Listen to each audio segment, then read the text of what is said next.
Welcome to part 3 of my great visual effects on the Sega Genesis series. In part 1, we went over some of my personal favorites, such as Ranger X, Cotton Boomerang, and Bimini Run. In part 2, I took a look at some of the viewer recommended games, like The Lost World and Sonic 3D Blast. In part 3, I tried to spread out a bit and give you some games that really have a unique look about them, whether it was some really impressive technical work, killer art presentation, or games that use multiple engines during gameplay. It's actually more difficult than you'd think to curate a list like this. Sifting through the Genesis library, you find all kinds of games that have some form of visual appeal. Games like Battle Frenzy and Cybercop are software-driven first-person shooters, an impressive feat for the 16-bit Genesis, but I wouldn't exactly call them great-looking games.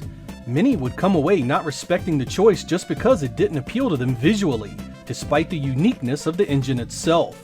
In this episode, I've chosen 8 games I think have some pretty cool visual elements. Sometimes it could be something as simple as the color and art style. Others it could be the entire graphical presentation. I hope you guys enjoy great visual effects on the Sega Genesis, Part 3.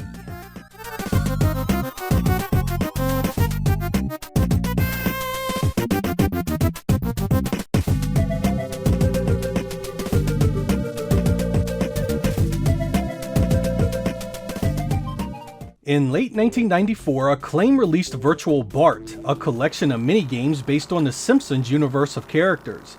I want to be upfront here and say this isn't a good game. The simple play mechanics are often dreadful, and what doesn't outright suck, you still lose interest in quickly. What it did do rather well, however, was the use of multiple engines for its gameplay. Sometimes it was just simple side-scrolling affairs, but others had some really nice pseudo 3D elements that looked really cool.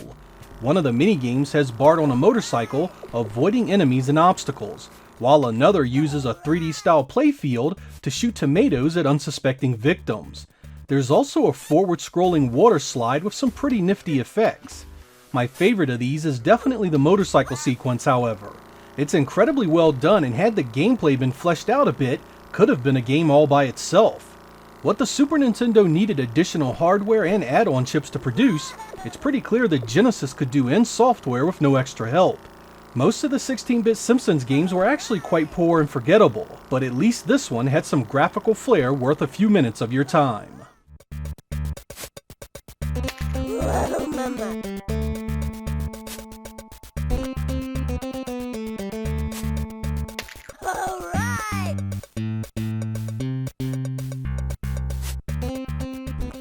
In late 1993, Domark released Formula 1 for the Genesis. I was always impressed with this one because of its combination of 2D sprite scaling and polygons to create its racetracks and cars.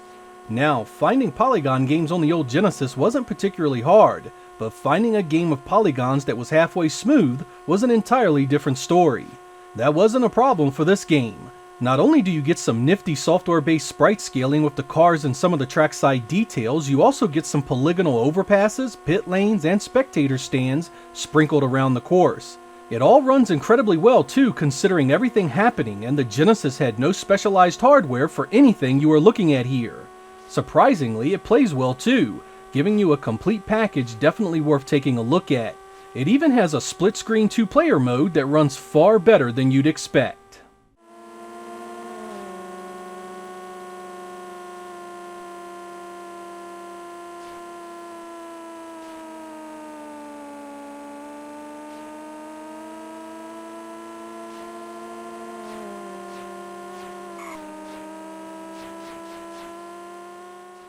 In 1995, Sega released Ristar, a character-based action platformer that was made up of cutting room floor elements from Sonic Team's previous efforts.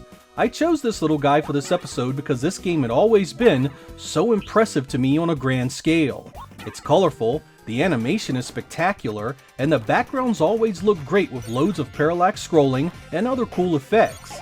While some of it puts you in mind of what you had seen in the various Sonic titles, it still has its own look and feel. I mean, just take a moment and look at what you have here. There's always some great depth in the background, the enemies all look and animate well, and come on, look at the color variety and art presentation. The best part is, this one just isn't a looker because it plays just as good. The stretchy arms of Ristar allows you to grab enemies, items, and other things in the environment that help you navigate the many dangers you'll face. It may have been born from the ideas that ultimately became Sonic, but it paved its own way afterwards.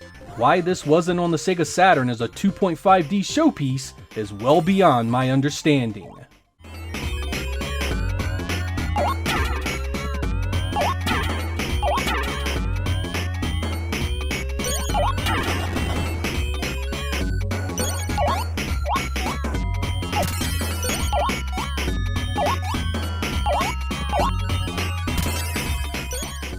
In 1995, Playmates Interactive Entertainment released Exo Squad, a game based on the cartoon and toy line originally released in 1993.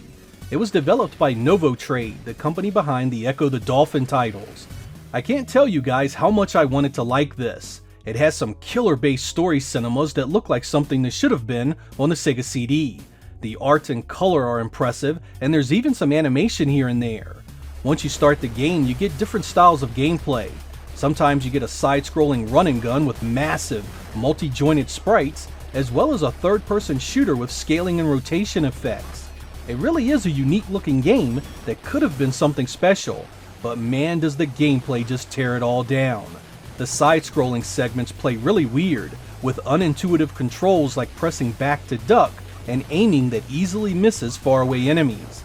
But things just keep getting worse once it switches to the third-person shooter stages, as these are broken thanks to its pacing. You are instantly bombarded by enemies, obstacles, and weapon fire so daggone fast, you can't tell where you need to be to avoid any of it. This leads to countless quick deaths and a frustration that makes you not want to continue playing. Had this game been tweaked here and there, it could have been a killer late addition to Sega's lineup.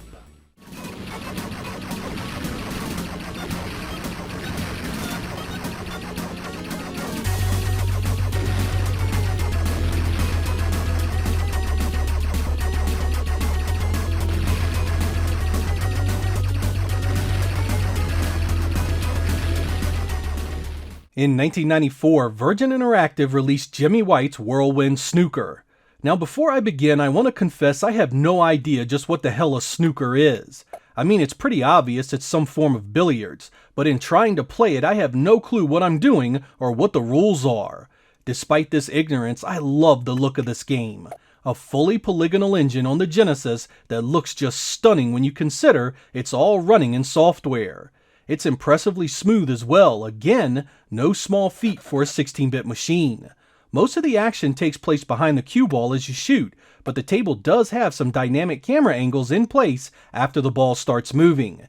I didn't discover this one until emulation became a thing, because it was only released in PAL territories. Even all those years later I was impressed, almost to the point where you could easily mistake this as an early title for the Saturn or PlayStation. One of these days I'll learn to play snooker well enough to truly enjoy it, but for now, these visuals still blow me away every time I see them.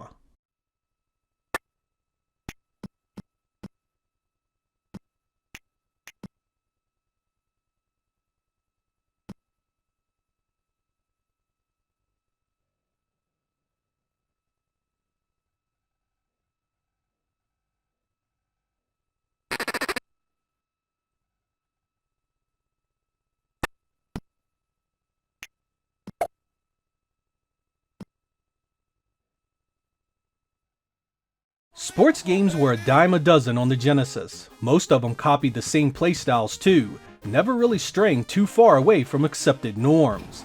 In 1994, Time Warner Interactive set out to change that with Dick Vitale's Awesome Baby College Hoops. This attempted to bring 3D gameplay to 16-bit home basketball games. Using a combination of software sprite scaling, raster effects, and background scrolling, it gave you quite the authentic feeling of moving in 3 dimensions.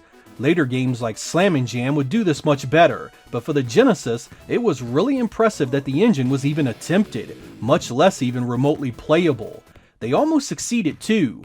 While they got the feel of moving around on a 3D court right, the gameplay just never comes together. The AI is overly aggressive and bunches up under the basket way too often, making scoring inside a real pain. It's not particularly smooth either, so fighting for the ball while a bunch of choppy sprites are all close together can grow tiresome quickly. Even so, I respect the heck out of the developer for trying something completely new, while most games of the era were just simplified overhead affairs with no real distinction. While this wasn't a 3D polygon engine, it still managed to feel like it in the gameplay department. Brick City, baby!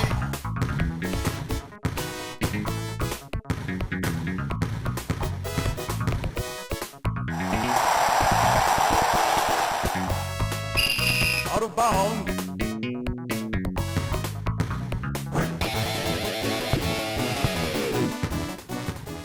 In 1993, Mindscape released Outlander for the Genesis in the United States, the only region that would see the game. This was a mixed genre title that was sort of a mix between Road Rash and Mad Max. It uses a first-person driving segment where car combat is the order of the day. You have various guns to shoot down your foes, or you can just mow them down if they get in your way.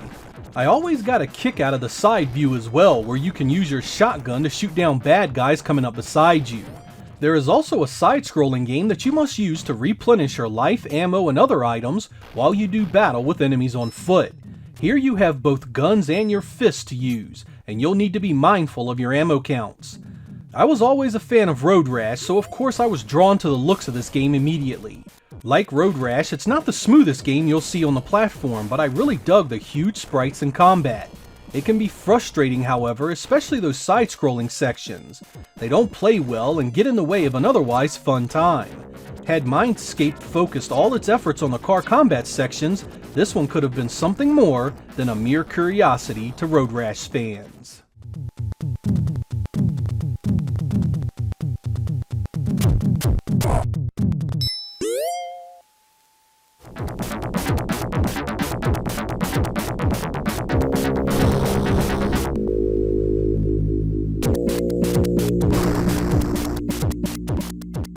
Discovering Genesis games I had never played was a great joy of mine in the late 90s and early 2000s.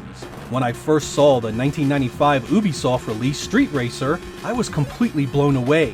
What wizardry was this that allowed the Genesis such incredibly smooth Mode 7 style effects? I mean, not only did it nail the look and feel of super fast and smooth scrolling here, it's also crazy colorful. The sprites look great too, and it even had 4-player competitive multiplayer. It's basically a simple combat kart racer, but get a few friends together and it can be really fun. Along with the smooth tracks, you get some really nice parallax scrolling in the backgrounds, usually 2 or 3 layers at least. It really is impressive to see the Genesis doing a game like this single player, much less multiplayer. I can still get my daughter to play this one with me from time to time, thanks to the easy to pick up play mechanics and great visual presentation. It wasn't released in North America, so if you are after one, you'll need to import it.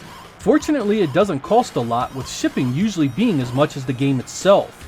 The company that developed this, Vivid Image, also went on to create a 32-bit version you can get on the Saturn and PlayStation.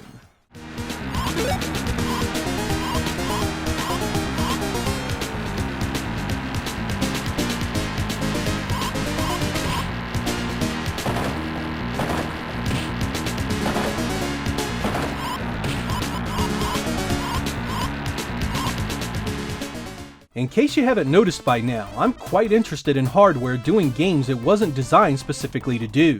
Seeing sprite scaling, polygons, or similar pseudo 3D effects always caught my attention.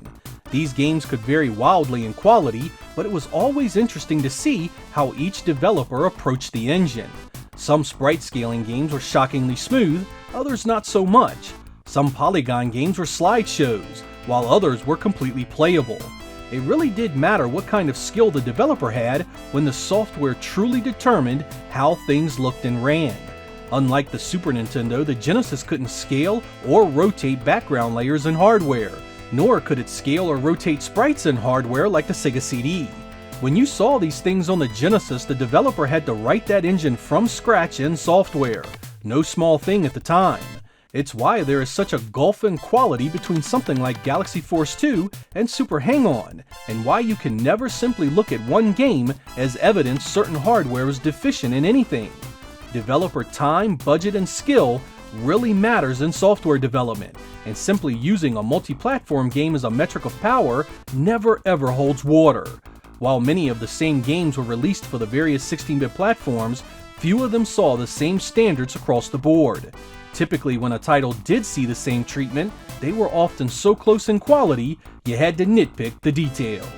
I'm Sega Lord X. Thank you guys for watching, and I will catch you next time.